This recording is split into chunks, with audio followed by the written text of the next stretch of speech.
Vamos abrir a nossa Bíblia no livro de Lamentações, capítulo 3, versículo 22. As misericórdias do Senhor são a causa de não sermos consumidos, porque as suas misericórdias não têm fim. Novas são cada manhã, grande é a tua fidelidade. Então, aqui está falando sobre misericórdia. O que é misericórdia? É graça, perdão, bondade. Então, os versículos estão falando que o amor do Senhor, ele não se acaba, e a sua bondade não tem fim. Então, esse amor e essa bondade, eles são novos a cada manhã. Mas toda vez que nós erramos o caminho, isto é, nós deixamos de fazer a vontade de Deus e passamos a fazer a nossa vontade, o que é que Deus faz? Deus apaga aquilo que Ele tinha escrito e Ele volta ao começo, de onde nós saímos, de onde nós deixamos de fazer a vontade dEle. Então, a borracha de Deus se chama misericórdia. Por isso, irmãos, é que nós devemos decidir viver a vida que Ele tem para nós. Mas, para isso, nós precisamos conhecer os propósitos de Deus para a nossa vida. Então, você pode perguntar, como é que eu vou conhecer os propósitos de Deus para a minha vida? É muito simples, abrindo mão da sua visão. Isso significa o quê? Renúncia. É você renunciar a sua vontade e fazer exclusivamente a vontade de Deus. É você se esvaziar do seu eu. Eu sei, eu posso, eu consigo, e deixar Deus te encher e te encher com a vontade dEle. O apóstolo Paulo, ele falava, e vivo não mais eu, mas Cristo vive em mim. Então, Paulo se esvaziou do seu eu e deixou que Deus o enchesse com a vontade dele. Então, isso é renúncia. É você passar a fazer exatamente o querer de Deus. A vontade de Jesus é que ele fosse liberto da cruz, mas ele renunciou à sua vontade. Ele disse, Pai, se possível for, passe de mim esse cálice. Todavia, não se faça a minha vontade, mas sim a sua vontade. Então, nós sabemos, irmãos, que uma das principais características do caráter de Deus é a sua misericórdia. Então, Deus, ele está sempre pronto a nos perdoar. Ele teve misericórdia de nós, nos chamou, nos tornou em vasos novos, novas criaturas, nos tirou das trevas, nos trouxe para a sua luz, fez tudo novo na nossa vida, nos transformou, nos deu uma novidade de vida, nos deu uma nova vida e ainda deu em abundância. Então, irmãos, que Deus maravilhoso é esse, não é? No meio de bilhões de pessoas, Ele nos escolheu, pegou a nossa vida e incluiu nos seus planos. E a partir daí, tudo se fez novo na nossa vida. Cada dia com Jesus é um novo dia. Mas, irmãos, tem muitas pessoas que ao invés de viverem essa vida abundante que Deus lhe deu, o que é que eles fazem? Eles ficam presos ao passado. Eles ficam relembrando o seu passado. Vamos ver o que a palavra de Deus fala sobre isso, relembrar o passado. Livro de Eclesiastes, capítulo 7, versículo 10. Então, a palavra diz assim, nunca digas, por que foram os dias passados melhores do que estes? Porque nunca com sabedoria isto perguntarias. Está vendo? Dizer que o passado, um passado de sofrimento, foi melhor do que a vida abundante que Deus está nos dando agora, isso, irmãos, a palavra está dizendo, é falta de sabedoria. Deus, Ele não se agrada disso. Por quê? Porque Ele tem sempre coisas novas para fazer na nossa vida. Quando o povo de Deus estava no deserto, por diversas vezes eles olharam para o passado, como se fosse uma coisa melhor. E por diversas vezes também eles foram castigados por Deus. Não é? Deus os supria em tudo. Eles viviam no Egito escravizados né, com a tirania de Faraó. Mas mesmo assim, houve um tempo até que no deserto eles diziam que estavam cansados desse pão ruim. Era melhor termos ficado no Egito. E isso, irmãos, irritava a Deus e continua irritando até hoje. Por quê? Quantas pessoas se libertaram das drogas, tiveram sua vida financeira mudada, tiveram suas famílias transformadas, tiveram sua saúde restaurada. E o que elas fazem? Ao invés de viverem essa vida abundante que Deus lhe deu, elas ficam relembrando o seu passado, às vezes um passado de sofrimento. Então isso, irmãos, nós podemos considerar como ingratidão.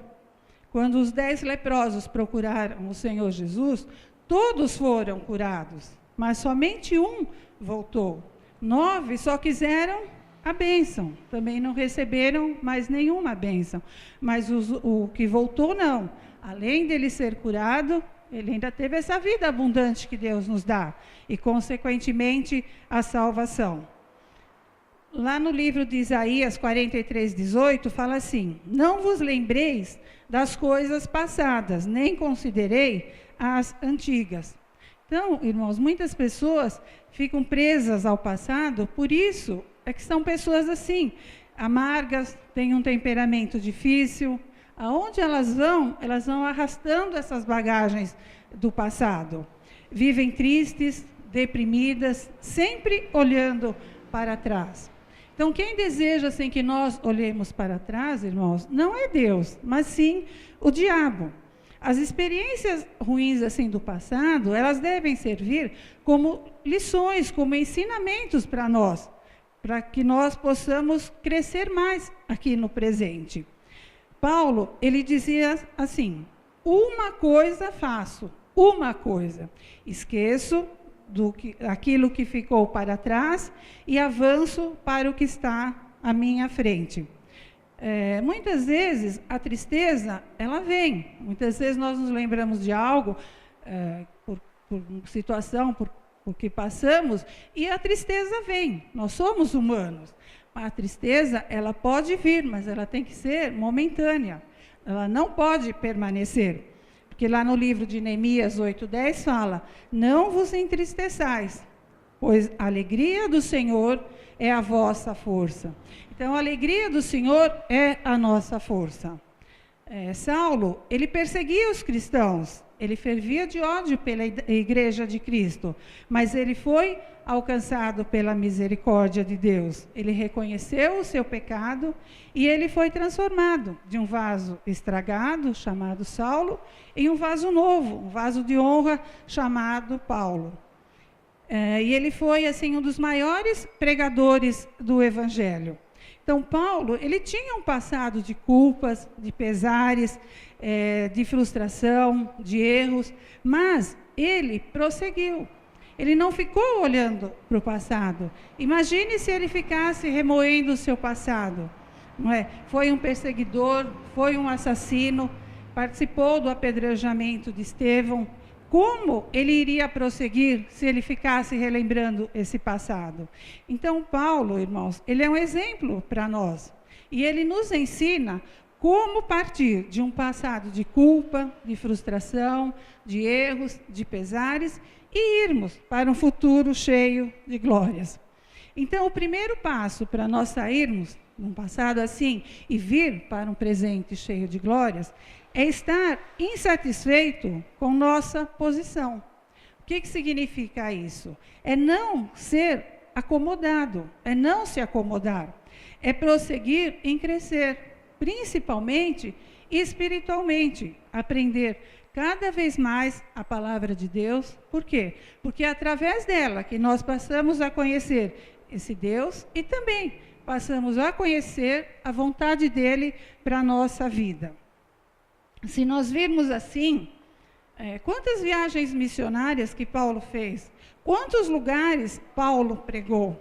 Mas, irmãos, Paulo, ele nunca disse: alcancei meu objetivo. Ele poderia, num determinado tempo, ter dito: já fiz tantas viagens, já preguei tanto, né? Já fiz o que eu tinha que fazer.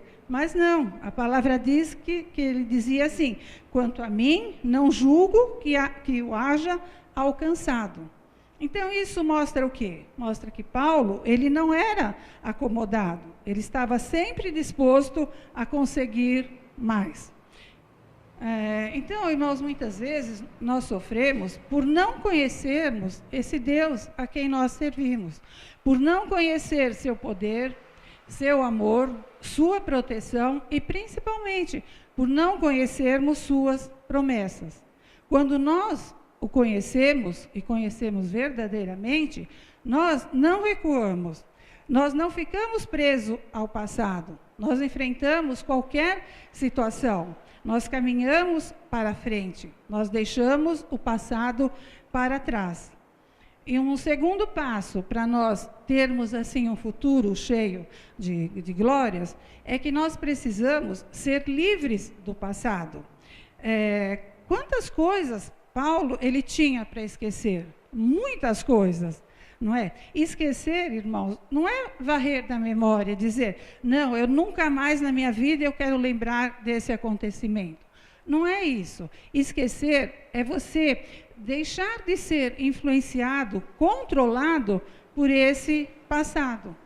Então, esquecer tem que ser uma decisão.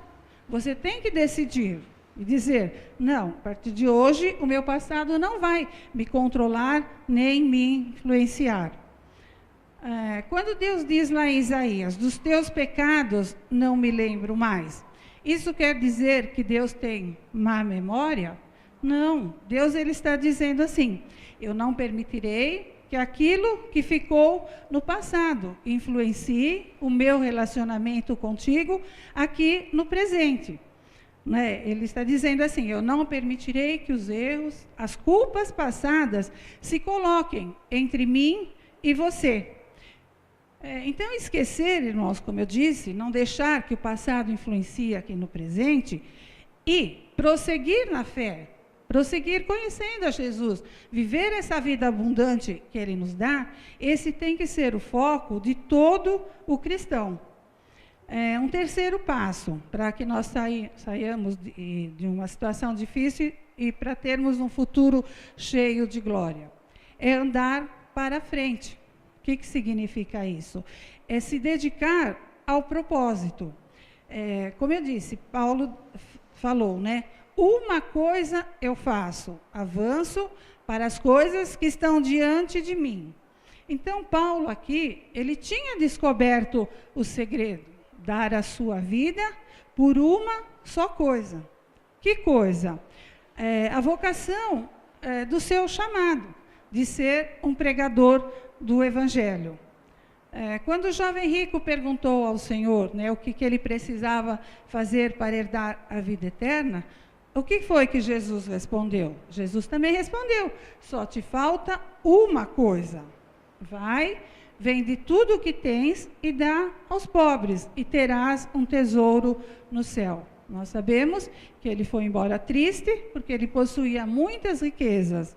Então, ele desprezou essa vida abundante que Jesus estava lhe oferecendo e, consequentemente, a salvação. Então, muitas vezes, irmãos, nós nada alcançamos. Por quê? Porque nós atiramos para todos os lados, não é? Então, aí é que está o segredo. É nós estabelecermos o alvo certo e edificar a nossa vida de modo a alcançá-lo. Então, o que é o alvo certo? O alvo certo é a vontade de Deus para a nossa vida. Então, se nós ficarmos revivendo o passado, muitas vezes isso nos impede de avançar para o alvo. Se você ficar relembrando o seu passado, você vai perder o foco aqui da frente, você não vai avançar para o alvo, você não vai entender, compreender a vontade de Deus para a sua vida. O apóstolo Paulo, também inspirado pelo Espírito Santo, ele diz que quem está em Cristo, nova criatura é. As coisas velhas, o passado já passou, eis que tudo se fez novo. Então, irmãos, concluindo assim, esse pouco que eu preguei aqui, né? Cada dia com Jesus é um novo dia. Não seja prisioneiro do seu passado. Deus, Ele é um Deus de renovo. Os nossos dias aqui na Terra, eles são tão abreviados, eles passam tão rapidamente. Então, para que perder tempo com o que se foi? Quando nós fazemos assim, nós ficamos perdendo tempo, relembrando o passado, nós estamos rejeitando as grandes maravilhas que o Senhor tem para a nossa vida. Então, não gaste nem um minuto sequer da sua vida vivendo assim, aborrecido, triste, deprimido, amargurado. Deus, Ele tem grandes bênçãos para você. Quando nós fazemos a vontade dEle, Ele sempre faz a nossa vontade. Ele nos ama, Ele cuida de nós nas dificuldades, Ele cuida de nós nos desertos, nas tempestades, Ele nos dá vida e a dá em abundância, Ele é o nosso pastor, nada nos faltará, Ele nos consola, mesmo que nós choramos, Ele diz, bem-aventurados que choram porque serão consolados. Ele enxuga as nossas lágrimas, Ele as recolhe uma a uma no seu odre e depois Ele as devolve uma a uma em bênçãos. Ele renova as nossas esperanças a cada manhã. Então, irmãos, assim como as misericórdias do Senhor, elas se renovam a cada manhã, perdoe também a quem te ofendeu. Perdoe a quem lhe causou um grande mal. Esqueça o que passou. Esqueça o que você fez. Esqueça o que fizeram com você. E prossiga. Prossiga para o alvo, para os propósitos que Deus tem para a sua vida. Só te falta uma coisa. E depende exclusivamente de você. É esquecer o seu passado e viver hoje uma vida plena de realizações com Jesus. Irmãos, e para terminar, declarem comigo de todo o coração: eu estarei onde Deus quer que eu esteja. Não importa as adversidades que eu enfrentarei. Eu prosseguirei para o alvo, porque hoje é um dia novo, com misericórdias novas. Por isso, eu coloco o passado para trás. O ontem já se foi. Eu hoje vou recomeçar. Amém? Que Deus abençoe a todos.